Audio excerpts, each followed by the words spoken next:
Hello, hello, bonsoir tout le monde. J'espère que vous allez bien. J'espère que vous êtes en forme. Vous avez pris de quoi noter. Je vous souhaite à tous une bonne année pour cette année 2023. On va passer un moment hyper intéressant. Alors, avant de démarrer, cette masterclass est enregistrée, premièrement. Deuxièmement, certaines personnes m'ont mis dans le chat, certaines personnes m'ont demandé certaines personnes m'ont demandé quelle était la relation avec les deux premières vidéos. Je vais vous mettre à l'aise. On va parler d'argent. Comment faire de cette année 2023 sans doute l'une des plus belles années de votre vie parce qu'il y a plusieurs convergences, il y a plusieurs opportunités qui se mettent en place, qui vont vous permettre de pouvoir saisir ces opportunités-là. C'est ce dont on va parler aujourd'hui, de vous permettre de pouvoir multiplier par X, par 10, par 20 vos gains dans cette année 2023. Avant de démarrer, avant de rentrer dans le vif du sujet, permettez-moi un petit disclaimer. Alors, je ne vais pas vous donner de conseils en investissement. À aucun moment, je vais vous demander de me donner de l'argent, je vais vous demander d'investir sur telle ou telle valeur. Je vais simplement vous expliquer ce qui m'a pris plusieurs années pour comprendre comment fonctionnait la finance, comment aujourd'hui, n'importe qui, n'importe lequel d'entre vous a la possibilité de se créer un patrimoine. Alors probablement, vous allez me dire, oui, mais moi, je viens de sortir de 2 ans compliqués, comment je peux faire? On va vous expliquer tout ça, step by step, on va faire un petit tour d'horizon du monde financier et vous expliquer qu'aujourd'hui, j'aime beaucoup cette citation qui dit on peut naître dans une famille pauvre et avoir une vie difficile, c'est la loi de la vie, on ne choisit pas où on va naître, on ne choisit pas sa famille, mais si vous mourrez pauvre, c'est une décision que vous allez prendre. Aujourd'hui, après cette conférence, vous aurez le choix de décider comment vous allez construire cette année 2023 et surtout, comment vont être les années précédentes. Alors, je le répète, je le redis, pas de conseil d'investissement, on ne va pas vous dire faites ci, faites ça, on va simplement vous expliquer comment avance le marché.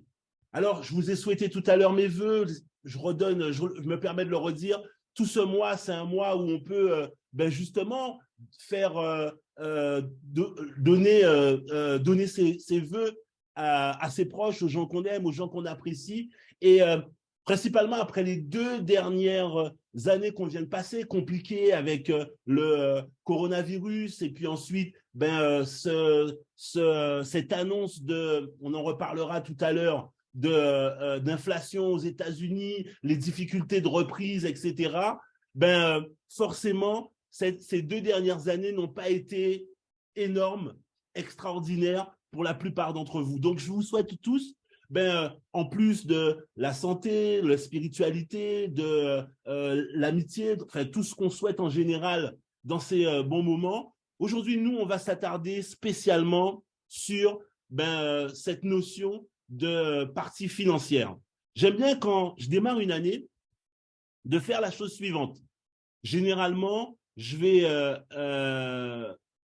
faire un comeback sur l'année qui vient de passer, l'année 2022, voir les choses qui m'ont plu, les choses qui m'ont moins plu, les choses que je devrais changer, les choses que je dois garder, parce que chaque année, c'est toujours la même chose. Je me souviens des bonnes résolutions que j'ai prises en janvier et je mesure le nombre de temps qu'il m'a fallu pour les oublier. Et oui, on passe tous par là. Vous avez en fond mon tableau de bord avec mes objectifs pour cette année. Qu'est-ce que je vais viser? Qu'est-ce que je veux faire? Où est-ce que je veux me positionner? Quelles sont les échéances les plus importantes sur tous les plans de mon organisation? Et j'imagine que la plupart d'entre vous, vous avez vous aussi pris un temps pour pouvoir déterminer. Si ce n'est pas le cas, demain ou plus tard, quand vous le voudrez en tout cas, prenez le temps de pouvoir faire ce point-là et de vous dire, OK, qu'est-ce que je dois faire pour que les choses soient différentes dans cette nouvelle année? Il y a quelque chose qui m'amuse toujours. J'ai échangé avec mon associé d'ailleurs qui est connecté dans cette conférence.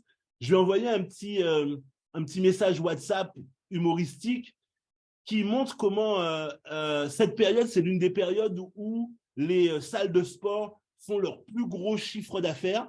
Le début de l'année et juste avant les vacances d'été, parce que les gens décident, non, j'ai trop bouffé pendant les fêtes, l'année se termine, j'ai pris 3, 4, 5, 10 kilos dans l'année, il faut que je perde ça, et boum, résolution, ils décident, on va faire ci, on va faire ça, on va se mettre dans tel ou tel objectif, et très rapidement, plus le temps avance, et plus ces bonnes résolutions, ces actions, ces décisions de bonne volonté s'effilochent au fur et à mesure pour disparaître au fil du temps.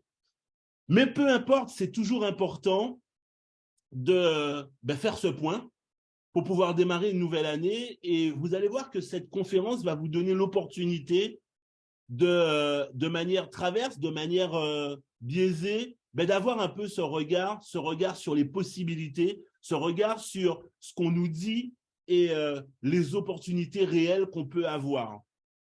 On a cessé de nous rabâcher pendant cette année 2022 qu'on était en pleine crise. Mieux, on nous a parlé même de guerre, avec la guerre en Ukraine qui allait changer nos vies. On voit les prix des matières premières augmenter, l'Ukraine étant le poumon de l'Europe, en tout cas en termes de production pour une multitude d'éléments, que ce soit l'agriculture, pour les minerais, etc., etc. De plus, l'acteur principal de cette guerre étant la Russie, qui, elle, fournit l'Europe en énergie, forcément, ça a un impact, non pas seulement sur l'Europe, mais sur le monde entier, parce que le prix des céréales, j'habite moi à Dubaï, forcément, le couscous est un peu plus cher maintenant, parce que le prix qu'on achetait certains ingrédients est en train de monter. La guerre, plus elle va durer, plus on va voir les conséquences sur notre vie tous les jours. Mais pas que, la finance, les bourses sont en train de descendre. On voit que ce soit la bourse traditionnelle, les différents CAC 40, le Nasdaq, le Wall Street, etc., que la bourse dégringole, les indices dégringolent au fur et à mesure du temps, et même les données qui résistent plutôt bien, telles que les crypto-monnaies, sont quand même en chute libre. Le Bitcoin a déjà perdu plus de 90% de sa valeur, entre 80 et 90% de sa valeur. C'est vous dire ô combien on est en train de passer par une phase qui est compliquée. Oui, c'est vrai, on passe par une situation qui est compliquée, mais il y a tout de même un certain nombre d'indices d'espoir dans ces moments de crise. La première chose, c'est qu'il faut savoir que lorsqu'il y a une crise, c'est le meilleur moment pour faire de bonnes affaires, pour saisir des opportunités. Certains diront le malheur des uns fait le bonheur des autres. Je ne veux pas prendre parti, je dis simplement, si on regarde purement d'un côté cartésien, mathématique, on se rend compte qu'il y a forcément des gens qui vendent et qui sont prêts à vendre à des prix plus intéressants, et d'autres qui sont prêts à acheter parce qu'ils ont des ressources, parce qu'ils ont les moyens, et qui, de fait, vont satisfaire un besoin, même si c'est à bas prix, et vont se permettre de pouvoir s'enrichir. Je me souviens, lors de la crise des subprimes en 2007, les États-Unis étaient en pleine crise de l'immobilier, et on pouvait acheter des maisons à Miami pour 10 000 €, des villas avec terrain à des prix exorbitant. Je sais qu'il y a pas mal de personnes dans l'île où je suis né, sur les Antilles, qui ont fait des coups de folie grâce à ce moment-là, parce que de toute façon, c'est des villes entières qui ont péri parce que les gens n'arrivaient plus à payer leur crédit, etc., etc. Il y avait des multinationales qui ont fait faillite parce que le fait d'entreposer leur automobile leur coûtait beaucoup plus cher que le coût de production, et qu'ils n'arrivaient pas à vendre ces voitures-là. Alors, on pouvait acheter, je ne sais pas si c'est votre style de voiture, mais des Hammer pour moins de 10 000 $, et on vous offrait un Hummer supplémentaire. C'est vous dire ô combien, dans ces moments-là, il y a, oui, c'est vrai, des opportunités à faire. Et on pourrait faire encore une multitude d'exemples et revenir plus loin dans l'histoire pour étayer cette situation. Donc oui, c'est un état de fait. Dans les moments de crise, c'est là où certaines richesses se construisent. La plupart du temps, on est tellement focalisé sur nos difficultés, sur nos problèmes, sur les situations qu'on traverse, qu'on n'a pas le temps de se poser et de regarder. Alors vous êtes, quel que soit le pays dans lequel vous êtes, quel que soit là où vous écoutez cette conférence, ben vous avez sans doute, vous aussi, vos difficultés à votre échelle, dans votre région, dans votre ville, dans votre pays.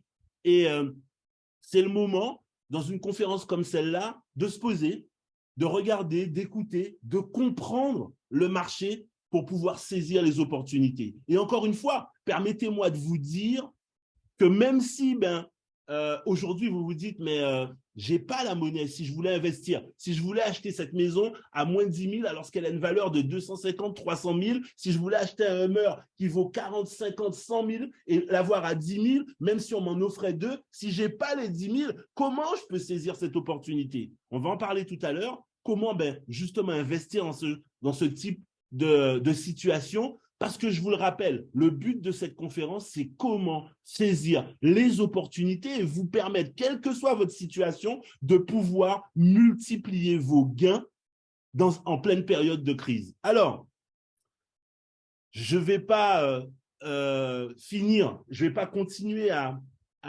ternir le paysage. Je dirais simplement que la majeure partie des gens, quand on leur demande quels sont leurs objectifs, c'est d'aller chercher leur liberté financière, de pouvoir acquérir une situation pour les gens qu'ils aiment, leur famille, avoir leur propre maison, avoir leur voiture, pouvoir voyager, quels que soient les objectifs que vous avez. Et pour ça, ça nécessite justement de se construire un capital, de pouvoir se construire un pouvoir d'achat qui va vous permettre de pouvoir arriver à ce résultat-là. Et le but de ce webinaire, c'est justement de vous permettre de vous construire votre succès, quelle que soit votre situation financière, de ne plus attendre sur l'État pour construire son succès, d'attendre la retraite, le futur des gens que vous aimez, de pouvoir le prendre en charge en fonction des opportunités qui arrivent aujourd'hui sur le marché. À la fin de cette masterclass, vous pourrez déterminer combien de zéros vous voulez vous fixer comme objectif cette année et comment vous allez construire votre projet pour pouvoir aller chercher ce type d'objectif. Alors, vous allez me dire, tout ça est beau, mais comment on arrive à ça? Vous savez, il y a quelques années en arrière, avec mon associé Jean-Michel, on évoluait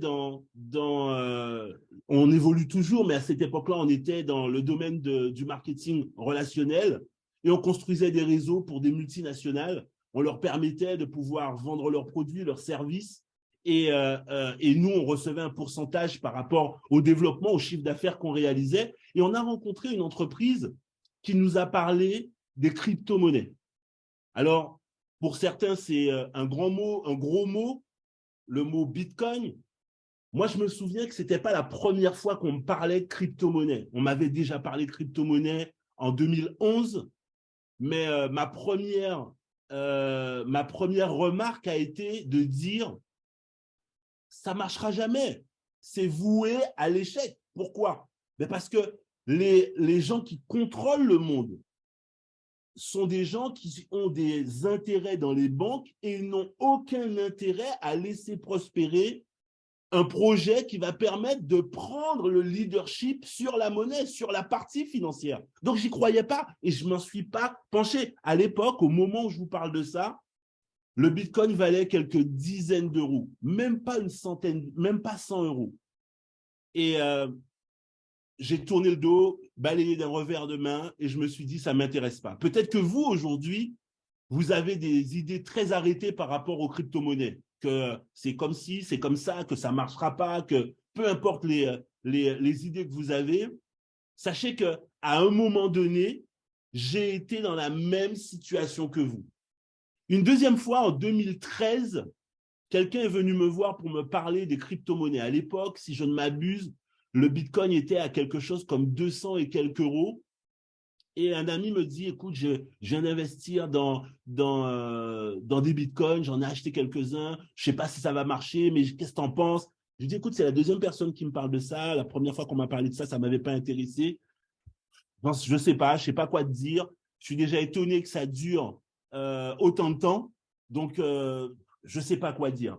Et je n'ai pas, j'ai pas mis plus d'attention sur ce phénomène parce que j'avais encore cette idée, ça avait perduré, mais en me disant, vu comment ça fonctionne, ça peut tomber à n'importe quel moment. Je vous ai parlé de mon associé parce qu'en 2016, 3 ans plus tard, on démarre une opportunité et là, on nous parle de crypto-monnaie. Sauf que là, c'était devenu notre réalité parce qu'on avait décidé de s'engager avec une entreprise et de fait, on nous parlait de ça. Et là, on s'était intéressé, on avait été voir. À l'époque, le Bitcoin était à 590 $. En, 1900, en 2016, pardon, le Bitcoin, à cette date-là, lorsqu'on avait été regardé, était à 590 $. Et lui et moi, on discute et il me dit, qu'est-ce qu'on fait? On en achète, on n'en achète pas? Et je lui dis, j'aurais dû l'acheter quand on m'en a parlé, où c'était à une dizaine d'euros, quelques dizaines d'euros. Je ne vais pas l'acheter à 590 $. Tu te rends compte? Tu achètes maintenant à 590 $ et ça se casse la gueule, tu as perdu tout ton argent. Je crois qu'on a raté le train, laisse tomber, on laisse tomber. Et on n'a pas pris, on n'a pas décidé de l'acheter. On était en décembre 2016. Janvier, le Bitcoin passe à 1 000 €. Et ensuite, 2 000, 3 000, 4 000, 5 000, toujours la même année, 6 000, 7 000, 8 000, 10 000, 15 000, 16 000, 18 000 en décembre 2017. Vous savez quoi? Là, je suis en train de péter un câble. Je me dis, putain, si on avait acheté à 590, ne serait-ce qu'un Bitcoin, on aurait fait 17 000 € de bénéfices. Et là, j'ai mis mon orgueil sous mes fesses et je me suis dit, il faut t'intéresser à ce phénomène-là. Je me suis rendu compte qu'il n'y avait pas de honte de dire, je me suis trompé. Il n'y avait pas de honte à dire, pourquoi pas, je vais regarder, je vais tester, je vais expérimenter. Et puis après tout, j'ai perdu de l'argent en achetant des boîtes des bouteilles de whisky, j'ai fait des mauvaises affaires dans différents domaines et je ne suis pas mort pour autant. Ça mérite que je m'y intéresse. Et là, j'ai commencé à prendre des cours. J'ai commencé à m'instruire, savoir comment ça fonctionne, la blockchain, le Bitcoin, commencer à arriver à rentrer vraiment à l'intérieur. J'ai ensuite écrit un livre sur ce sujet-là. Et là, j'ai commencé à former des gens. J'ai commencé à expliquer aux gens comment moi, la vision que j'avais par rapport à toutes les études que j'avais faites sur ce domaine-là. Et on a créé ensemble un petit groupe de personnes. Je me souviens qu'à cette époque-là, j'étais en tournée en Afrique et on passait un moment au Cameroun et j'avais fait une formation sur, je vais vous en parler un peu plus tard, sur les crypto-monnaies et j'avais commencé à former un certain nombre de leaders, certains sont dans cette salle, sur le potentiel, ce que ça peut représenter. Et à l'époque, j'avais l'audace de dire aux gens que dans quelques semaines, dans quelques mois, le Bitcoin qui avait chuté de 18 000 € pour arriver à quelque chose comme 4 000 €, vous l'avez entendu dans la conférence tout à l'heure, allait remonter pour toucher les 55 000 $. Et croyez-moi, quand j'ai dit ça, on m'a pris pour un fou. Rassurez-vous, je n'ai pas été à l'asile, mais j'ai eu droit à des colibés, des insultes, j'ai eu droit à différentes situations très désagréables. Mais quelques personnes m'ont fait confiance. Mon associé, Jean-Michel, mais d'autres personnes, Jérôme, Michel, Marie-Jo, Francine et plein d'autres personnes autour de nous m'ont fait confiance, ont acheté, en fonction de leurs moyens, ont investi, ont commencé à mettre de côté. Et il y avait un événement qui faisait que c'était le bon moment pour pouvoir investir. En fait, quelques mois plus tard, en 2020, en mars, aux alentours du mois de mars 2020, il allait se produire un événement technique qu'on appelle le halving. En fait, c'est quoi le halving? C'est tout simplement les gens qui permettent d'emmener de la puissance informatique pour créer du Bitcoin allaient être rémunérés moitié moins que ce qu'on leur offrait auparavant. Alors, quand on vous paye moitié moins, forcément, soit vous arrêtez, ou soit il y a quelque chose qui fait que vous allez compenser autrement. Et dans la finance, première règle, écrivez ça, c'est que le marché va toujours trouver le moyen de s'équilibrer. Ça peut prendre du temps, mais il va toujours chercher à s'équilibrer. Qu'est-ce qui se passe? Si on divise la somme qu'on va attribuer aux gens qui produisent le Bitcoin, la valeur du Bitcoin, elle va devoir augmenter pour compenser ce manque à gagner, pour continuer à produire du Bitcoin. C'est la loi même de ce marché. Vous ne pouvez pas dire je suis d'accord, je ne suis pas d'accord, j'aime ou j'aime pas. Depuis des centaines d'années, ça fonctionne de cette manière-là. C'est ce qui fait que les marchés fluctuent à chaque fois. Et donc, sur cette croyance-là et sur différents théorèmes qu'on a revus ensemble, il y avait une université américaine qui expliquait justement cette hausse du Bitcoin à plus de 55 000 $. Nous, on avait décidé d'acheter aux alentours de 4 000 $, 5 000, 6 000 $ du Bitcoin dans l'espoir d'avoir cette remontée. La bonne conclusion de cette histoire, c'est qu'en 2021, ceux qui sont sur ce marché savent, le Bitcoin a atteint les 67 000 $, donc il est passé par 55 000 et il a continué à monter. Et forcément, ceux qui avaient cru, ceux qui avaient investi, ceux qui avaient acheté du Bitcoin par différents moyens, ont vu des plus-values très, très intéressantes. Et à côté de ça, on avait repéré d'autres crypto-monnaies qui pouvaient aussi monter, telles que l'Ethereum ou le BNB, etc., qui à l'époque avaient des valeurs très, très basses. On a acheté du BNB à 9 $, on a acheté de l'Ethereum à entre 70 et 90 $, et on a pu revendre le BNB à plus de 650 $, et l'Ethereum qu'on avait acheté à 90 $, on a pu le revendre à plus de 4 500 $. Donc, vous pouvez imaginer tout de suite les plus-values qu'on a pu faire autour de ça. Mais ce qu'il vous faut retenir, ce n'est pas simplement cette succession de chiffres que je vous donne pour vous expliquer un petit peu les opportunités dans les moments de crise.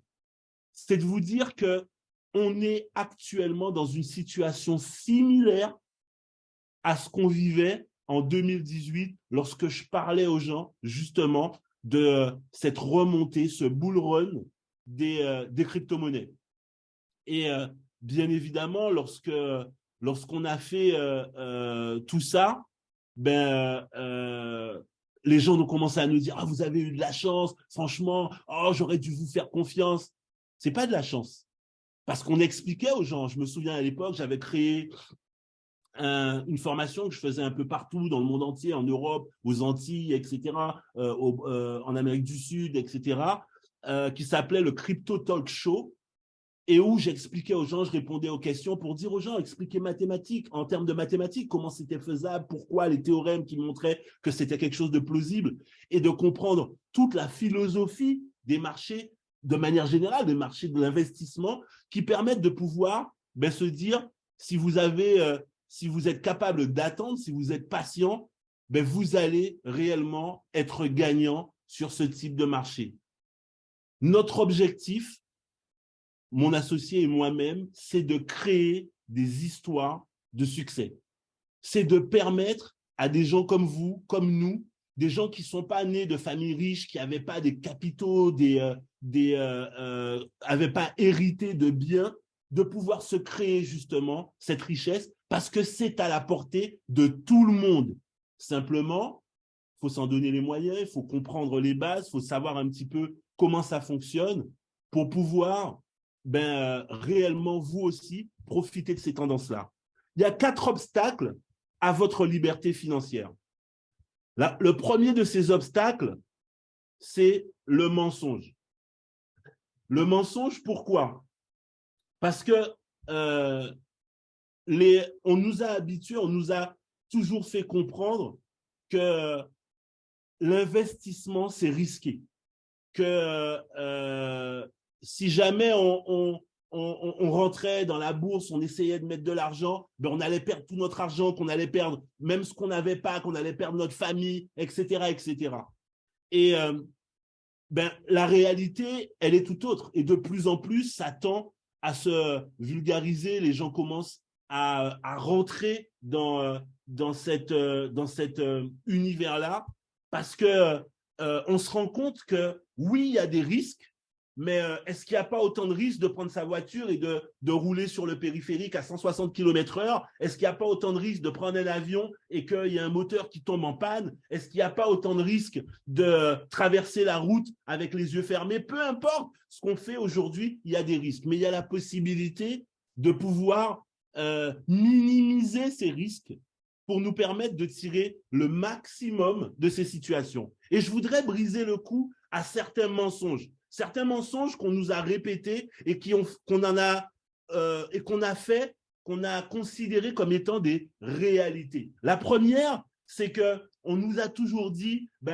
surtout, je parle surtout en France, mais vaut mieux mettre ton argent sur un plan épargne, un livret A, vaut mieux mettre ton argent à la banque, il est beaucoup plus sûr, il vaut mieux acheter dans l'immobilier, c'est des investissements qui sont plus sûrs que d'investir dans la bourse. Je vous mets à l'écran un petit diagramme de capital qui montre les placements les plus rentables sur les 4 dernières années.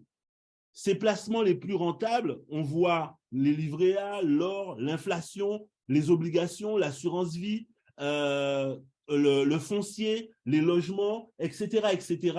Ce qui rapporte le plus sur la durée, c'est la bourse. C'est ce qui permet de faire les plus gros investissements, les plus gros bénéfices. Quand on prend les meilleures garanties et quand on fait appel à des gens qui vont pouvoir vous donner les conseils avertis pour ne pas faire des bêtises qui, par la suite, que vous allez payer très, très cher. J'aime beaucoup ce petit diagramme que je partage aujourd'hui avec vous. Dans ce diagramme, on a différentes courbes. On a la courbe des actions, c'est ce qui a écrit stocks. On a la courbe des obligations, il y a écrit bonds, c'est écrit en anglais. Les emprunts d'État, bills, on a l'or et l'inflation. Si vous regardez, si on prenait quelqu'un, votre grand-mère, votre arrière-grand-mère, qui en 1802 aurait mis $1 sur la bourse américaine, sur les actions en bourse américaine, $1, et qu'il l'aurait laissé, il l'aurait plus touché et l'aurait transmis directement de génération en génération jusqu'à vous aujourd'hui, eh bien, vous verrez que ça vous aurait rapporté plus de 13 millions, $1, ce qui n'aurait rapporté pour les obligations que 33 000 $, que 5 000 $, pour les emprunts d'État, 86 $ pour l'or et 19 $ pour la monnaie, l'inflation, etc. C'est réellement ce qui rapporte le plus. Alors, je répète, je ne suis pas en train de vous dire d'investir en bourse, je ne suis pas en train de vous dire que c'est le mieux, je ne suis même pas en train de vous donner des conseils dans ce sens-là. Je veux simplement changer les phrases, les croyances, voilà le mot que je cherchais, qu'on a imprégné dans votre cerveau quant à l'investissement. Mets l'argent sous ton lit, il est en sécurité. C'est faux. Il y a différentes manières de pouvoir justement optimiser vos investissements et c'est important de le comprendre, de le savoir pour justement pouvoir ensuite optimiser ce que vous allez avoir avec ça. Alors, l'investissement, lorsqu'on parle d'investissement d'une manière générale, il y a 5 choses à savoir hyper importantes. Ça, c'est vraiment le cœur de ce que moi, je veux vous transmettre dans cette formation. Ces 5 choses, c'est d'abord de comprendre que la bourse, ce sont des cycles.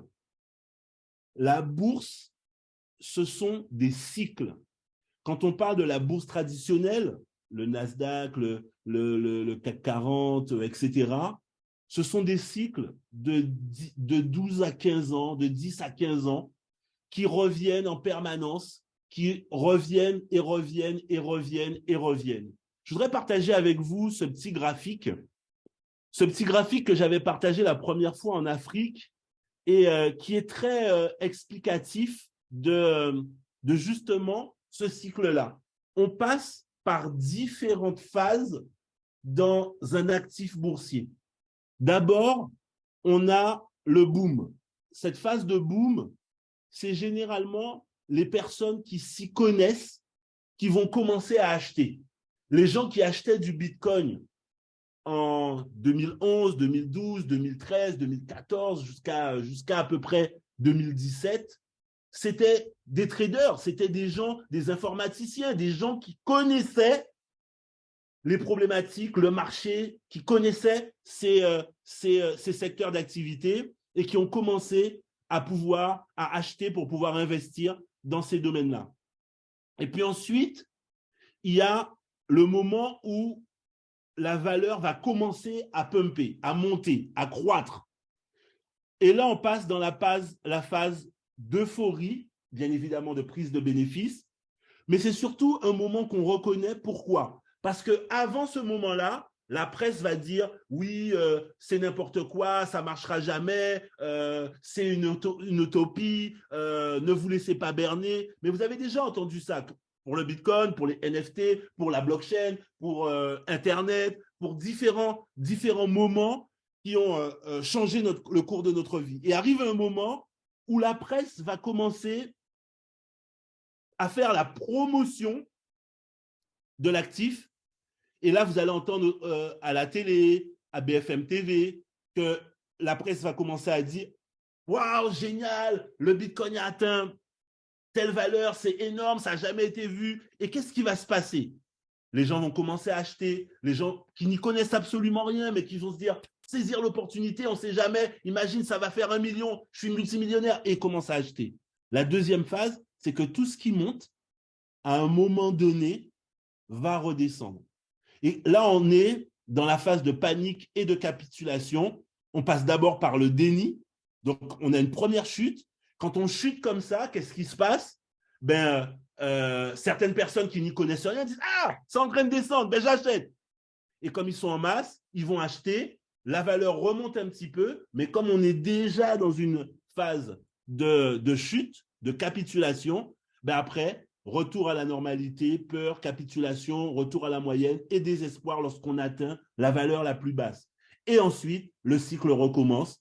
On arrive, nouveau argument, on sort des nouvelles choses, la technologie qui change, on a corrigé les défauts, etc. Redébut, premier engagement, euphorie prise, panique, etc., etc. C'est ce cycle-là qu'il faut comprendre. On est à quel moment aujourd'hui? Je vous pose la question, pour ceux qui sont un peu connaisseurs, on est à quel moment en ce moment par rapport au marché des crypto-monnaies sur ce cycle des actifs boursiers? On est à quel moment au niveau des crypto en ce moment? Bear market, dit Joseph. Donc, on pourrait appeler le bear market, c'est panique et capitulation. Exactement, Fabrice. C'est exactement ça. C'est le meilleur moment pour acheter parce qu'on arrive au plus bas. On aura l'occasion de reparler de ça pour ceux qui sont intéressés, mais c'est de comprendre que quand on y connaît quelque chose, c'est le moment aussi où la presse, elle dit quoi? C'est la fin des crypto-monnaies, c'est la fin du Bitcoin, ça ne va jamais fonctionner, etc., etc. Et les gens, qu'est-ce qu'ils font? Ben, ils revendent très, très bas. Vous savez ce que je vous ai dit quand je vous ai parlé? Dans les moments de crise, c'est les meilleurs moments pour faire des opportunités. Avant, un Bitcoin coûtait 67 000 $. Aujourd'hui, on peut l'acheter pour 15 000 $, 16 000 $.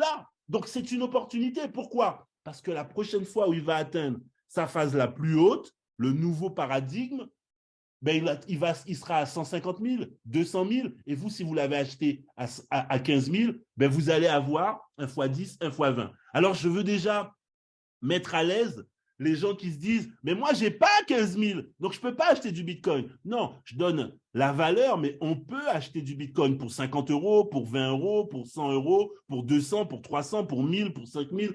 Quelle que soit la valeur, il y a des valeurs intermédiaires, ce n'est pas un NFT. Donc, vous avez la possibilité de pouvoir l'acheter à n'importe quel moment. Alors, je vous ai dit qu'il y avait 5 choses à savoir. La deuxième chose, c'est de comprendre la psychologie de l'investisseur. Je vous ai parlé des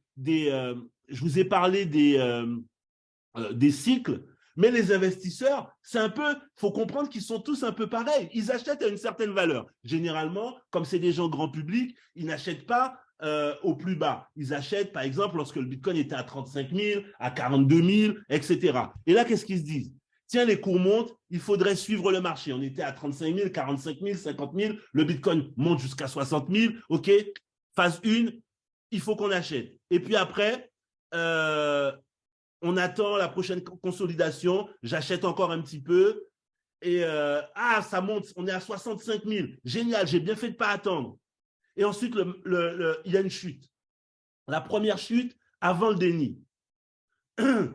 Et là, au lieu de dire, comme on ne connaît pas, au lieu de se dire, merde, j'ai peut-être fait une mauvaise affaire, est-ce qu'il faut que je revende maintenant, etc. Qu'est-ce qu'on va se dire? Numéro 5, je vais peut-être profiter pour en acheter encore parce que là, je vais l'avoir moins cher. C'est bon, je rachète du double à ce prix-là, c'est une super affaire. Et etc. Vous avez les différentes étapes, faites une copie d'écran. Mais qu'est-ce qui se passe? C'est que quand on arrive au plus bas, on se dit, j'ai perdu beaucoup d'argent, j'avais acheté à 39 000, on est à 17 000, je vais revendre, tant pis, je vais accepter de perdre la différence, mais au moins, je n'aurai pas tout perdu. Et quand on va voir qu'on va baisser un petit peu encore, on va dire, j'ai bien fait de vendre maintenant. Sauf qu'en réalité, quand on connaît comment fonctionnent les crypto-monnaies, quand on sait que tant qu'on n'a pas vendu, on n'a pas perdu, on se rend compte que c'est le pire moment pour pouvoir vendre.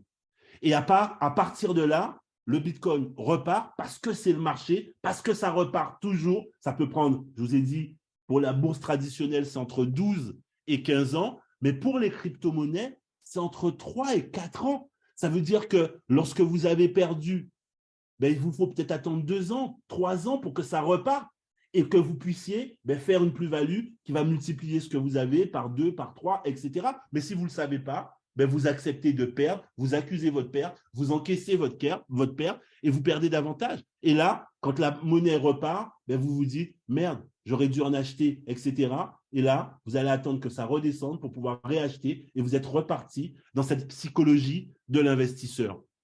Dans les deux cas, qu'on parle d'investissement, de cycle de l'investissement ou qu'on parle de psychologie de l'investisseur, vous avez compris que qu'est-ce qui fait que les gens perdent de l'argent? C'est leur méconnaissance. On dit que l'information, c'est le pouvoir. Mais plus dans ces domaines-là, c'est là où il faut comprendre. Si on attend que BFM TV nous dise d'acheter, vous avez compris que quand BFM TV en parle, c'est trop tard. Quand BFM TV va vous dire « Waouh, le Bitcoin a fait une explosion », c'est trop tard. C'est avant qu'il faut comprendre ce qui se passe, comment ça se passe, pour savoir à quel moment on peut directement investir. La troisième chose qu'il faut savoir, l'importance de diversifier ses investissements. Alors, diversifier au niveau des crypto-monnaies, si on parle du monde des crypto-monnaies, mais on a parlé tout à l'heure de différents types d'investissements, l'immobilier. Aujourd'hui, on a la possibilité d'acheter de l'immobilier sans avoir à acheter une maison. Il y a des produits qu'on appelle des ETF qui peuvent vous permettre d'investir sur un secteur d'activité. Vous pouvez investir sur les nouvelles technologies, vous pouvez investir sur l'or, vous pouvez investir sur les minerais, vous pouvez investir sur les matières premières, le cuivre, le café, le blé, etc. Vous pouvez investir sur l'immobilier, mais vous pouvez aussi investir sur les nouvelles technologies, le métaverse, etc., etc., en ayant des actifs qui sont tellement diversifiés que vos risques sont très amoindris si vous savez exactement quels sont les produits sur lesquels vous devez vous positionner. Il y a énormément de choses à notre époque qui sont possibles de faire pour peu qu'on sache qu'est-ce qu'il faut faire. Et ce troisième point est sans doute la base, sans doute l'une des choses que vous devez retenir absolument, diversifier ses investissements. Quel que soit, que vous soyez chef d'entreprise, que vous investissez dans les entreprises traditionnelles, que vous investissez dans l'immobilier, peu importe ce sur quoi vous êtes positionné, ayez la clairvoyance de diversifier vos investissements. Alors, si vous démarrez, bien évidemment, si vous avez 500 € à diversifier, ben, vous allez diversifier à moindre coût, mais peut-être qu'il ne faudra pas diversifier énormément parce que le exposé ne vous en donne pas la possibilité, mais même avec un petit capital, ben, on peut acquérir différentes crypto-monnaies, par exemple, qui vont vous permettre de diversifier dans l'univers des crypto-monnaies pour pouvoir accuser le risque. Et ça, c'est encore des choses qui est important de savoir. Alors, Simone dit ne pas mettre ses œufs dans le même panier. Alors, tout à fait, mais moi, c'est une expression que j'utilise beaucoup avec pincette parce que quand les gens veulent expliquer leurs décisions idiotes, c'est justement cette expression qu'ils utilisent en général. Alors, je prends les devants en disant, j'imagine que ce n'est pas ton cas, hein, la manière dont tu l'as utilisé, je suis tout à fait d'accord avec toi, mais il y a des gens, par exemple, qui, dans le monde des affaires, vont faire 10 000 entreprises dans le même secteur et vont vous dire, je ne vais pas mettre mes œufs dans le même panier. Mais déjà, pour pouvoir avoir des œufs à mettre dans un panier, encore faut-il avoir mis en place un certain nombre de choses, une stratégie, une technique, etc., etc. On est souvent très loin de ça. C'est plus de la cupidité, de l'ignorance peut-être. Mais oui, il faut de la diversité et donc, de fait, de pouvoir changer où on va mettre ses capitaux pour pouvoir avoir les meilleurs résultats. En 4, j'ai passé trop vite. Je voudrais parler un petit peu plus en détail des crypto-monnaies et du bull run qu'on va avoir en 2024. En 2024, je vous ai dit tout à l'heure qu'on était dans une période très semblable à celle de 2018 où nous, on a lancé nos investissements et où on a fait un maximum de capitalisation. Je dirais même que cette phase-là, en réalité, elle a démarré en 2019, un an avant le halving de 2020. Et là, en fait, on est en 2023, un an avant le prochain halving. Les halvings ont lieu tous les 4 ans. C'est quelque chose qui est écrit dans la blockchain du Bitcoin. Et le Bitcoin, c'est lui qui influence la majeure partie, pour ne pas dire la totalité, des crypto-monnaies. Le prochain halving aura lieu entre avril et juin 2024. Et on est un an avant. Donc, c'est vraiment le moment où on a les meilleures opportunités. Quand vous lisez un peu, ce n'est pas le but de notre conversation, mais quand on fait de l'analyse technique, on regarde les crypto-monnaies, beaucoup de crypto-monnaies ont déjà touché leur plus bas. Certains sont en train de s'en approcher. En tout cas, on le saura par la suite parce que c'est très difficile à déterminer. Mais ce qui est certain, c'est qu'on est dans une période où on a la possibilité d'acquérir des crypto-monnaies à des valeurs très, très basses pour pouvoir attendre le moment où elles vont monter très, très haut. Alors, si le halving a lieu en 2024, ça ne veut pas dire que les prix vont forcément monter en 2024.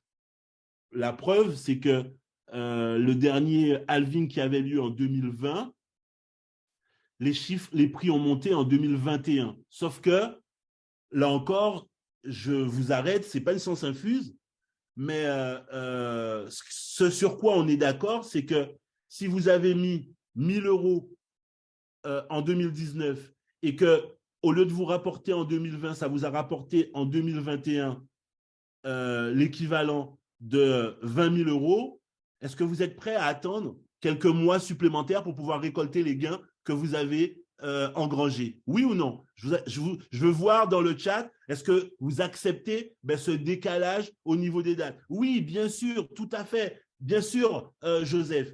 Et donc, oui, il y a certes un certain nombre de problèmes, de crises qu'on traverse, mais il y a aussi des opportunités. Et l'obstacle qu'il y a entre nous et notre liberté financière, c'est d'abord le manque de culture financière c'est ce que j'expliquais, on n'a pas les connaissances qui nous permettent de pouvoir profiter de ça. C'est généralement pas quelque chose qu'on nous apprend à l'école et que donc de fait, si on n'est pas intéressé, si on n'a pas un pote, si on n'a pas on n'est pas connecté sur les réseaux sociaux, etc., pour aller beaucoup plus loin, on passe à côté de cette opportunité-là. La deuxième chose, c'est que la majeure partie d'entre nous, on a détruit l'enfant intérieur qui nous permettait de rêver grand, de se dire que c'était possible. La société nous a appris à arrêter de rêver, de se dire que déjà, si on a une situation minimale, c'est déjà pas mal, on a un boulot, on arrive à s'en sortir, même si à le vin, on n'a plus d'argent, tout le monde vit un peu ce type de galère, c'est déjà génial. Et beaucoup de gens oublient ou arrêtent de rêver, de s'imaginer, de découvrir le monde. Certaines personnes ne sont jamais sorties de leur propre village, de leur propre pays, de leur propre continent pour découvrir ce qui se fait autre part, voir grand, rêver, ouvrir son esprit. La troisième chose, la société. Être ambitieux est une honte.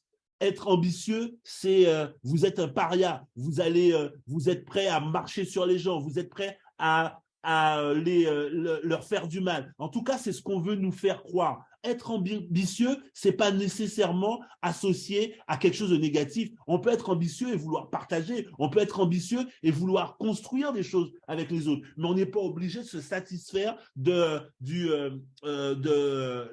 l'universel, de cette manière de vivre de toute la société. Bien au contraire. Et la dernière chose, ce sont nos croyances. Le manque n'est pas une création du monde, n'est pas une création de la vie telle que l'arbre, les arbres, les animaux, etc. Le manque, c'est une création humaine qui nous dit faites attention, il n'y aura plus d'eau, faites attention, il n'y aura plus de ceci, faites attention, il n'y aura plus de cela. Et on nous répète ça depuis des siècles et des siècles et des siècles et des siècles, et on est toujours là. Et il y a encore de l'eau, et il y a encore de l'oxygène, etc. L'homme ne se laisse pas mourir. Au contraire, il crée, il innove, il découvre des choses nouvelles. Donc, de comprendre, de retirer de notre croyance cette notion de manque. Il n'y aura plus d'argent, que seuls les riches peuvent en avoir parce qu'il n'y en aura plus pour les autres. C'est faux. Vous voyez comment les États produisent de la monnaie en permanence dès qu'ils ont une crise, dès qu'il y a le coronavirus, dès qu'il y a une guerre, dès qu'il y a ceci, dès qu'il y a cela. Et au final, qui paye l'addition? C'est nous. Alors qu'on n'avait pas d'argent pour pouvoir payer à nos enfants une scolarité, alors qu'on n'avait pas d'argent pour pouvoir changer de meubles, de voitures, etc., on se met à payer pour une guerre, on se met à payer pour des choses qui ne sont pas nos priorités à la base. Donc, il y a ces différentes choses qu'il nous faut modifier pour profiter justement des opportunités qu'on a envie pour nous-mêmes. Et le cinquième point, c'est quoi? C'est de bien comprendre qu'il y a différents types d'investissements. Je ne vais pas les développer avec vous aujourd'hui, mais je vais vous les citer pour que vous compreniez. Je vais commencer par vous dire qu'aujourd'hui, il est de mode de devenir trader. Ça m'amuse toujours lorsque je discute avec des gens et qui me disent « Oh, tu sais, je suis en train de prendre des cours pour devenir trader. Moi, j'adore le trading. » Et ça m'amuse parce que la réalité, c'est que ce sont des futurs fauchés. Ce sont, pour la plupart, 99% des gens qui vont perdre leur maison, leur voiture, les économies de leurs enfants, un peu comme les gens qui jouaient au poker avant. Ils vont vous raconter le super coup qu'ils ont fait, qui leur ont permis de gagner 1 000 euros, 2 000 euros, 3 000 euros, 4 000 euros, mais ils ne vont jamais vous dire qu'ils ont perdu 50, 100, 200 000 euros, tout ce qu'ils avaient auparavant, parce que c'est un phénomène de mode. Il faut savoir que le trading, c'est l'un des métiers les plus durs au monde. Pas dur physiquement, vous n'allez pas dans les champs, vous n'allez pas soulever des sacs de ciment, des choses comme ça, mais c'est un stress permanent. Il faut des années et des années et des années de pratique pour devenir un trader. Les gens qui vous font croire qu'en regardant 4-5 vidéos, vous allez devenir un trader, c'est du pipeau, c'est du n'importe quoi. Quand quelqu'un vient vous voir en vous disant « Oh, c'est bon, moi je trade. » « Ah ouais, t'as commencé quand ?»« J'ai commencé la semaine dernière. » Ouais, c'est ça. T'as perdu combien de thunes? C'est du n'importe quoi. Si vous saviez le nombre de stress qu'ont les traders professionnels, vous vous rendrez compte que ce n'est pas quelque chose qu'on apprend comme ça, du jour au lendemain. Donc, ne vous improvisez pas trader, de connaître les marchés. Moi, je vais utiliser les fibres de Fibonacci, je vais faire les moyennes mobiles, 50, 200, machin, etc. Oui, ok, je sais faire une analyse, je sais regarder les supports, les résistances, etc. Mais je suis loin d'être un trader. Donc, si aujourd'hui, je vous conseille une manière d'investir, ce ne sera certainement pas du trading. Par contre, il y a des manières beaucoup plus sécurisées qui sont plus à la portée de gens comme vous, comme moi, qui ne vont pas étudier dans ce domaine-là. C'est comme si aujourd'hui, vous étiez capable de pouvoir soigner vos poules, de pouvoir soigner votre lapin, votre chien, etc. Et demain, votre enfant a une maladie et vous allez dire, OK, je prends un bistouri, je vais lui ouvrir la jambe. Non, ça ne se passe pas comme ça. Il y a des choses qui sont beaucoup plus faciles à gérer. Le hold, de pouvoir acheter bas, d'attendre que ça monte pour pouvoir revendre. C'est moins stressant et vous avez la possibilité de pouvoir faire des bénéfices et de perdre beaucoup moins. Si vous avez une bonne étude, si vous avez une vision d'un marché, comme je viens de vous l'expliquer, sur des choses simples, si le produit que vous prenez, ce n'est pas FTX qui va disparaître, il n'y en a pas des milliards qui disparaissent comme ça, eh bien, vous avez la possibilité de faire des bons coups. Donc, il faut prendre le temps de réfléchir, de regarder, de jauger pour pouvoir prendre les bonnes décisions. Et puis, il y a d'autres choses. Il y a par exemple le stacking. Là encore, si vous prenez allez, on va dire le top 50 des meilleures crypto-monnaies, ben vous prenez très peu de risques pour pouvoir mettre votre argent. C'est quoi le stacking? C'est bloquer son argent pendant une période et avoir un pourcentage. En général, on parle de 5%, 6%, etc., etc. Aujourd'hui, il y a des crypto-monnaies qui ont mis en place des systèmes qu'on appelle du farming avec des pools de liquidités. J'aurai l'occasion de vous parler de tout ça aussi. On y reviendra, ne vous inquiétez pas pour ceux qui sont intéressés, où là, on a des possibilités de faire des bénéfices beaucoup plus importants, mais il y a beaucoup plus de risques, donc il faut comprendre comment ça fonctionne, il faut faire un peu plus attention. Mais on n'a pas besoin de ça pour gagner énormément d'argent, faire du x20, du x30. Avec du hold, déjà, on peut faire des choses très intéressantes. Et ça m'amène à vous expliquer comment quelqu'un qui n'a pas d'argent peut investir, comment il peut rentrer sur ce marché-là, que ce soit dans la bourse traditionnelle d'ailleurs ou dans les crypto-monnaies. Il y a une technique qu'on appelle le DCA, Dollar Cost Averaging. En fait, le DCA, c'est quoi? C'est d'investir régulièrement des petites sommes, peu importe le prix des crypto-monnaies. Vous avez confiance en une crypto-monnaie, je vous explique, il y a des valeurs sûres, le Bitcoin, l'Ethereum, le BNB, et il y en a d'autres. Ces crypto-monnaies-là, je vais l'acheter à un prix qui me semble être bas. Je vous ai expliqué tout à l'heure qu'on était dans une période où le prix est vraiment très bas.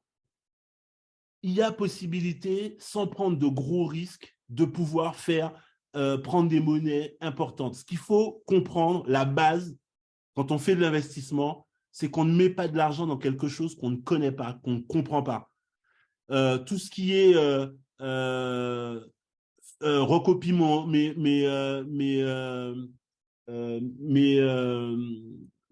mises, mes trades, etc. C'est des conneries. Vous allez perdre votre argent. À un moment donné, il va vous dire, je suis désolé, ça vous a coûté 5 000 euros, 10 000 euros, et point à la ligne. Mettez de l'argent dans des choses que vous comprenez. Posez des questions. Pourquoi ci? Pourquoi ça? Comment ci? Comment ça? Est-ce qu'il y a une vidéo? Est-ce que je peux comprendre? Parce que quand vous comprenez, vous pouvez jauger, est-ce que vous voulez prendre ce risque-là ou est-ce que vous ne voulez pas le prendre? Et à partir du moment où vous avez pris cette décision-là, vous diminuez de plus en plus la difficulté. Je ne suis pas en train de dire que l'investissement ne comporte aucun risque. Je dis qu'on peut amenuiser ce risque en arrêtant de faire confiance aveuglément. Il faut comprendre ce qu'on fait. Il y a une logique. Ce n'est pas du n'importe quoi. Il y a des choses qui influencent la montée, la descente. Savoir le livre blanc, c'est quoi le projet de cette crypto-monnaie, c'est quoi le projet de cette entreprise sur lequel je veux mettre de l'argent, quels sont les bilans, depuis combien d'années je vais investir sur des choses qui ont déjà une certaine ancienneté plutôt que d'investir sur des choses qui viennent d'arriver. Les idées reçues de se dire, moi, je vais chercher la perle qui vaut 1 centime et qui va valoir 10 millions dans les 3 ans qui viennent, c'est le meilleur moyen de perdre son fric. Aujourd'hui, n'investissez pas dans des crypto-monnaies qui sont au-delà du top 100, ou alors, sauf si c'est un projet que vous suivez depuis des années, parce que vous connaissez le business model, vous connaissez le système, etc., parce que justement, ça vous évite de perdre beaucoup d'argent. Tout ce que je suis en train de vous dire, j'ai fait ces erreurs-là. On en a pas mal rigolé avec Jean-Michel, mais on n'a jamais pris des risques inconsidérés. On allait mettre 100 euros, 200 euros là. On a perdu ces 100, 200 euros, mais on a réussi à faire des gros coups. Je vous ai parlé du BNB à l'époque, je vous ai parlé de AAV à l'époque, où on a acheté des crypto-monnaies qui valaient même pas 1 centime et qui sont montées à plus de 600 $, etc. Mais ça, c'est des choses qui arrivent une fois comme ça, 2 fois comme ça, le land, etc. Pour ça, il y a combien d'erreurs possibles? Aller sur des choses sûres pour pouvoir éviter justement ce type d'erreur au total. Je vais créer un groupe sur lequel je vais balancer des informations sur les crypto-monnaies. S'il y a des gens qui sont intéressés, qui veulent savoir comment investir, alors il y a des gens qui viennent là un peu pour pourrir l'ambiance, pour des gens qui veulent vraiment investir. On va partager ensemble, on va mettre en commun des informations. Je vais vous expliquer le point bas, on va partager des analyses techniques, on va parler de fondamentaux des crypto-monnaies, pourquoi telle crypto-monnaie a de l'avenir, etc. On va rentrer vraiment dans ces détails-là pour permettre de faire des bénéfices très intéressants. C'est la première fois que je vais faire ça. Donc, c'est une opportunité que je vous donne. C'est pour cette raison je n'ai pas cherché à ce que dans cette conférence, il y ait des milliers de personnes. On a mis un chat. J'ai mis d'abord un premier obstacle pour obliger les gens à aller voir la page et venir ici pour pouvoir découvrir. Comme ça, les gens qui ne savent pas, qui ne sont pas intéressés, qui ont autre chose à faire, ben, ils ne sont pas là. Ceux qui vont flasher le QR code que je vous ai mis, vous allez atterrir dans un groupe. Et dans ce groupe-là, je vais, tout au long des années qui viennent, puisque le bull run va s'étaler sur de maintenant jusqu'à à peu près 2025, donc 2023, 2024 et 2025.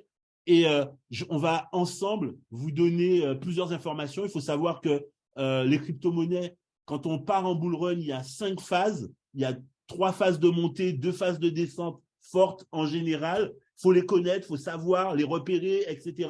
Donc, on va vous donner toutes ces informations-là. Vous avez la possibilité d'intégrer ce pré-groupe.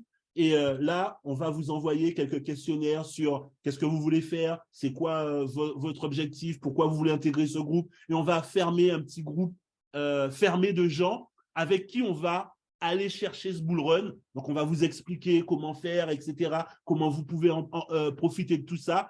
On veut créer de nouveaux millionnaires. Je vous ai dit, ma priorité, mon objectif, mon idéal de vie, c'est de créer des nouvelles histoires de succès. Et on va le faire avec ce groupe WhatsApp qui s'appelle Bull Run 2023, 24 et 25.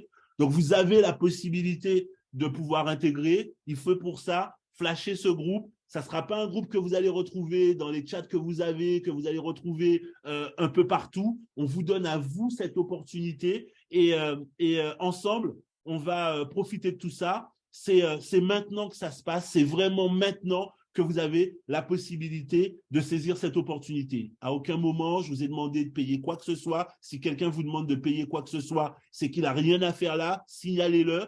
On va échanger des informations, on va vous conseiller parce que en fonction de votre capital, en fonction des objectifs que vous avez, en fonction des connaissances que vous avez, on va utiliser des techniques, des moyens, des choses différentes.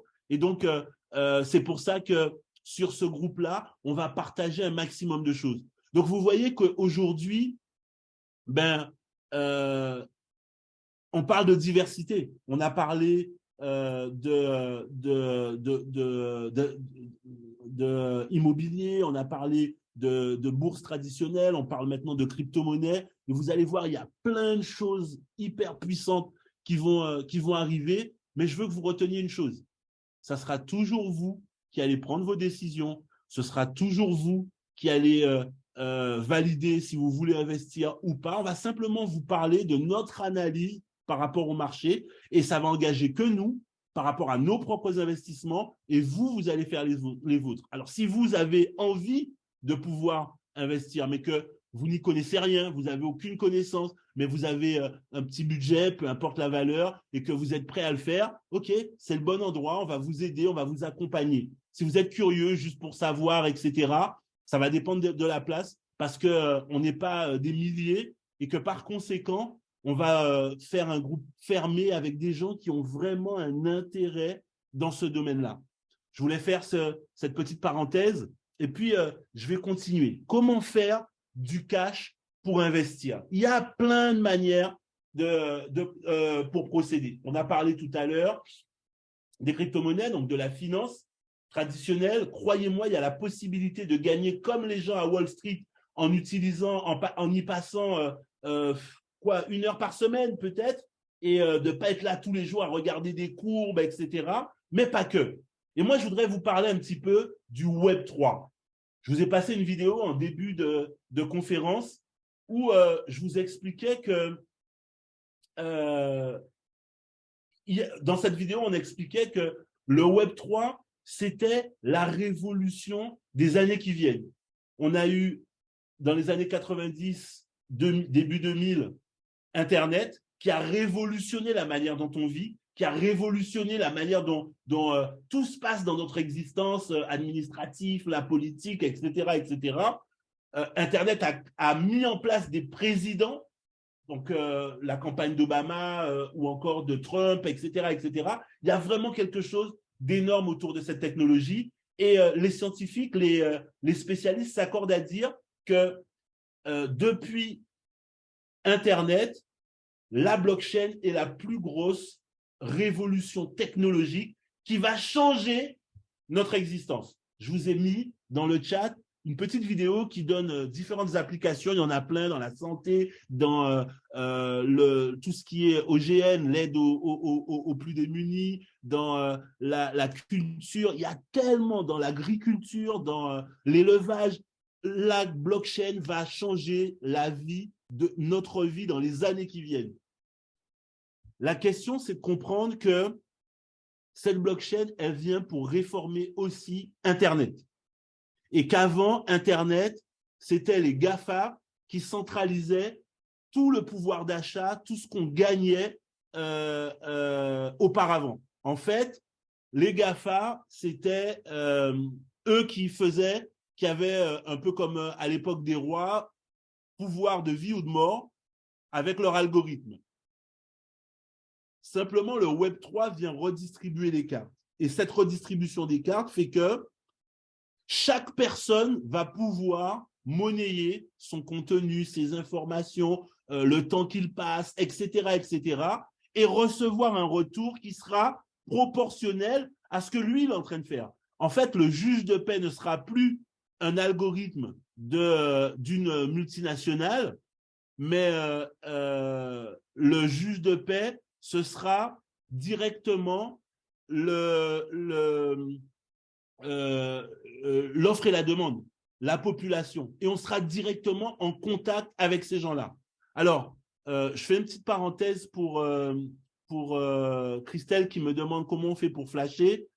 Si vous êtes sur un ordinateur, c'est simple, prenez votre téléphone et vous flashez. Si vous êtes sur votre téléphone, faites une copie d'écran et après, vous aurez la possibilité d'utiliser sur un autre support le flash pour pouvoir flasher. Donc, je vais le remettre si vous n'aviez pas fait pour que vous puissiez faire cette copie d'écran parce que c'est peut-être pas facile, enfin, c'est peut-être pas possible de le faire en même temps que vous êtes sur la connexion. Donc, je le remets rapidement pour que vous puissiez faire vous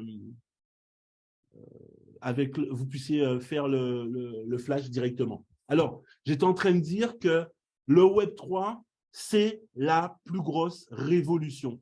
Et aujourd'hui, on est au début du business du Web 3. Les gens, ce qu'ils connaissent aujourd'hui, c'est la deuxième manière de faire de l'argent, les NFT.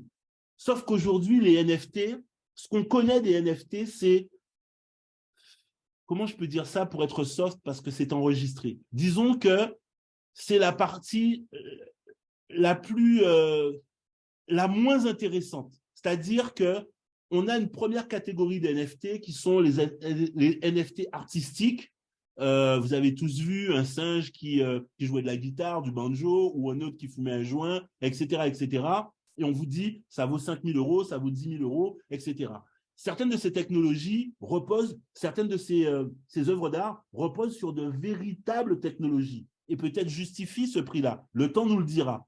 Mais 80% des NFT qui existent aujourd'hui artistiques, dans quelques temps, ne vaudront absolument plus rien. En fait, il faut comprendre que les gens riches aujourd'hui, et même ceux qui le sont moins d'ailleurs, achètent des NFT pour montrer qu'ils sont riches, pour montrer qu'ils ont réellement du cash. Et simplement, derrière, comment on fait, qu'est-ce que ça représente? Il n'y a pas d'explication. Il y a des jeunes qui s'y connaissent un petit peu en DAO, en dessin industriel, qui savent manipuler Photoshop, et boum, avec un logiciel, ils sortent une chaîne d'images, et tout de suite, ça vaut 1 000 euros, 2 000 euros, t'en vends 10, t'as 10 000 euros, ok. Sauf qu'après, comment on fait?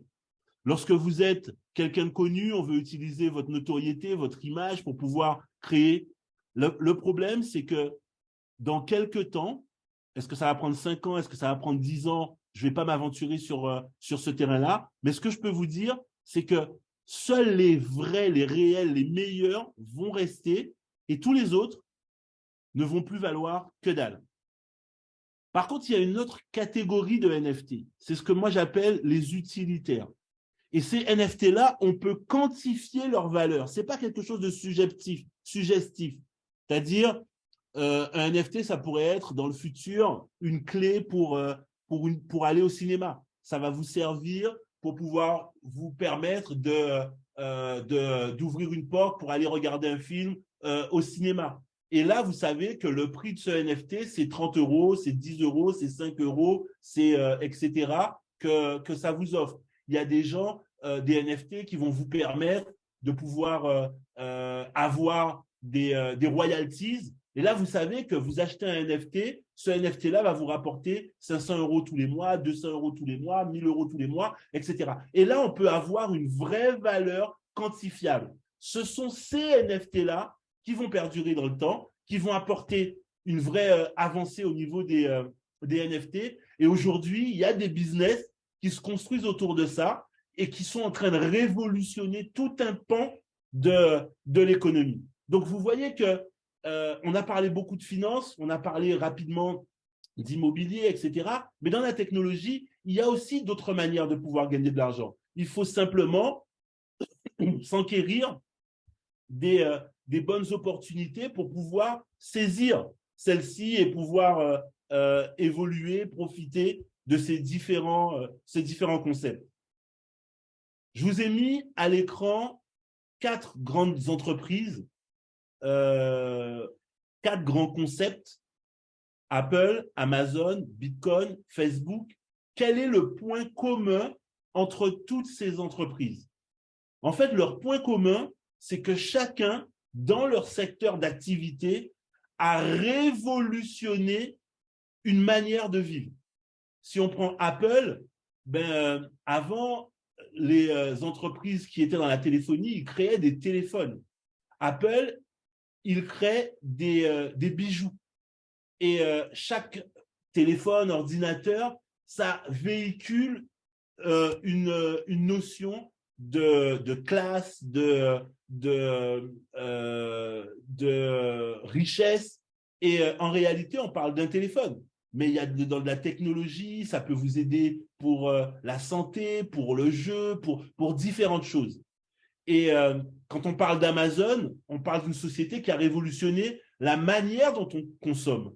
Repensez quelques années en arrière, en tout cas pour ceux qui vivent en Europe, les centres commerciaux étaient à l'extérieur des villes. Aujourd'hui, on retrouve des centres commerciaux maintenant à l'intérieur des villes, mais avant, les supermarchés étaient à l'extérieur des villes. Donc, quand on allait faire les courses dans un supermarché, on avait les meilleurs prix, on trouvait tout au même endroit. On devait faire 20, 30 kilomètres pour pouvoir aller dans le supermarché. Aujourd'hui, avec Amazon, on a la possibilité de tout avoir dans un même point, de le commander, ça vient directement chez vous, parfois en 24 heures. Le lendemain matin, vous l'avez déjà directement à la maison. Bitcoin a révolutionné la manière dont on conçoit la finance. Avant, c'était les banques, une maison qui mettait tous vos avoirs et qui vous disait qu'il va les protéger en vous disant comment vous avez le droit de les utiliser si vous ne voulez pas vous faire taper sur les doigts, comment vous pouvez les épargner si vous ne voulez pas qu'ils vous éjectent. Et aujourd'hui, on a décentralisé tout ça. C'est tout le monde, c'est le marché qui décide des prix. On n'a plus la possibilité d'émettre des billets à qui veut. Et donc, la relation qu'on a avec l'argent, elle est en train de changer, elle va changer encore beaucoup plus dans le futur, puisque les États ont commencé à créer leur monnaie décentralisée, ce qui est un peu un pléonasme entre l'État qui crée quelque chose de décentralisé, mais vous allez voir, c'est des choses qui arrivent, et je ne veux pas rentrer dans les détails, ce n'est pas le but de cette conférence de détailler tout ça. Et puis Facebook, aujourd'hui qu'on appelle Meta, qui a changé la relation qu'on a avec l'autre, avec la communication. Et avant, quand on voulait parler à quelqu'un qui habitait dans un autre pays, on allait lui écrire un courrier, ça allait prendre, en fonction du pays, 3 jours, une semaine, parfois un mois pour qu'il puisse recevoir ce courrier, et ensuite un mois pour qu'il vous réponde. C'était hallucinant. Vous alliez en vacances, vous rencontriez une Espagnole, une Chinoise, une Thaïlandaise, une Africaine, et puis chacun rentre dans son pays et ça devient une croix, une bannière pour pouvoir communiquer, pour pouvoir discuter, pour pouvoir se revoir parfois. Avec Facebook, il y a des mariages qui se sont créés, des gens qui se sont rencontrés sur les réseaux sociaux et qui ont créé des affinités, ensuite ont décidé de se rencontrer et se sont mariés. Ça a créé la manière dont on communique, la manière dont on vit. Aujourd'hui, les administrations nous donnent la possibilité de nous loguer avec nos références de Facebook ou d'autres réseaux sociaux. Donc, on voit qu'il y a une manière de vivre qui est totalement différentes.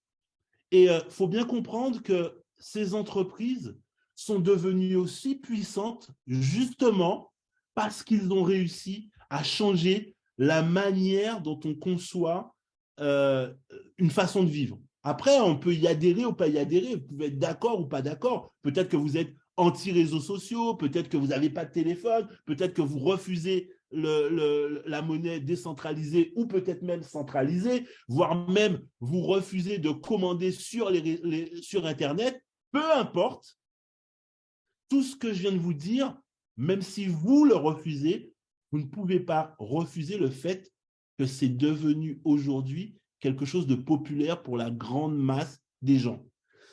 Je voudrais vous parler, prendre quelques minutes pour vous parler d'une nouvelle opportunité qui est en train de créer une révolution telle que les entreprises que je viens de vous expliquer. Pourquoi? Parce qu'en fait, elle est en train de créer un concept où elle dit à tous les partenaires qui découvrent cette entreprise, nous vous garantissons de partager avec vous 50% de nos bénéfices. Et pour ça, la seule chose qu'on vous demande, c'est de faire ce que vous faites déjà au naturel. Alors, vous allez dire, mais c'est quoi? Qu'est-ce qu'on fait? Etc. On va faire mardi prochain à 20h30 heure de France une grande présentation. On va présenter cette entreprise et on va recevoir dans cette présentation le fondateur de cette entreprise qui sera présent et qui va vous donner la vision, ce qu'il est en train de mettre, vous donner un peu la roadmap de l'entreprise et comment la vision de comment les choses sont passées, comment il est arrivé à cette vision-là et comment aujourd'hui la met accessible au grand public. Imaginez 2 secondes, prenez du temps pour vous dire et si vous aviez la possibilité de vous partager 50% de Apple, des bénéfices de Bitcoin, des bénéfices d'Amazon, ou encore de pouvoir vous partager 50% de Facebook. Vous imaginez ce que ça pourrait être si nous, vous, moi, qui avons créé le succès de ces entreprises. Parce que si vous n'aviez pas créé un compte, si vous n'avez pas mis du contenu, si vous n'avez pas partagé avec vos amis, ils n'auraient jamais eu tous ces résultats-là. Imaginez qu'ils acceptent de partager 50% de leurs bénéfices avec chacun d'entre vous. Ça pourrait changer le quotidien de beaucoup d'entre vous. Peut-être que vous pourriez changer votre canapé, peut-être que vous pourriez changer votre voiture, voyager, prévoir l'étude des enfants. Il y a une multitude de choses. Rien que Apple, c'est plus de 2000 milliards la valeur de Apple. C'est l'une des entreprises les plus riches du monde entier. Aujourd'hui, il y a une société qui dit « Et si on rentrait pleinement dans le Web3 en donnant la possibilité à ceux qui vont créer notre histoire, ben, eux aussi, de pouvoir en profiter ». Pour pouvoir vous inscrire pour cette présentation, j'allais dire privée, c'est vraiment une présentation en petit comité qu'on va faire, où vous allez avoir le contact avec le fondateur. Je vous invite à flasher le QR code que je vous ai donné et vous allez avoir toutes les informations, tous les liens, etc. pour pouvoir vous connecter. On va vous parler un petit peu du fondateur, vous donner quelques informations le concernant, etc. pour vous permettre de vivre ce moment exceptionnel. On ne parle pas de quelque chose où l'important, c'est la quantité, mais vraiment la qualité de ce qu'on va vous transmettre, de ce que vous allez recevoir. Et si vous êtes sur votre téléphone, faites une copie d'écran, prenez ce flash et mettez-vous dedans. Vous avez la possibilité d'inviter vos amis, d'inviter les gens que vous aimez. Est-ce que vous connaissez des gens qui aimeraient eux aussi profiter de 50% d'une entreprise qui va réaliser des millions, des milliards dans les mois, les années qui viennent, et de vous dire, j'ai la possibilité d'être partenaire d'une entreprise comme celle-là. Ça fait maintenant des années que je rêvais de pouvoir présenter un concept comme celui-là.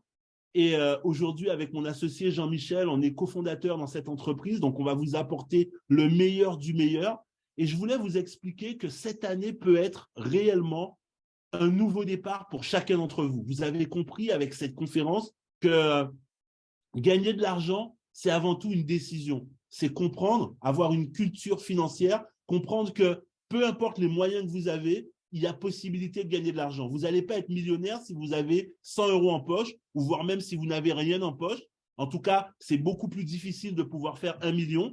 Mais si vous disposez de 50 €, de 100 €, de 200 €, il y a des moyens de pouvoir multiplier cette somme-là par 10. 100 € multiplié par 10, ça fait déjà 1 000 €. 1 000 € multiplié par 10, ça fait déjà 10 000 €. Votre capital augmente et vous avez la possibilité de le faire augmenter non pas seulement sur un mois, sur un an, mais le faire augmenter sur une année, sur 2 ans, sur 3 ans, pour pouvoir multiplier les résultats que vous pouvez avoir. Oui, ça, c'est possible.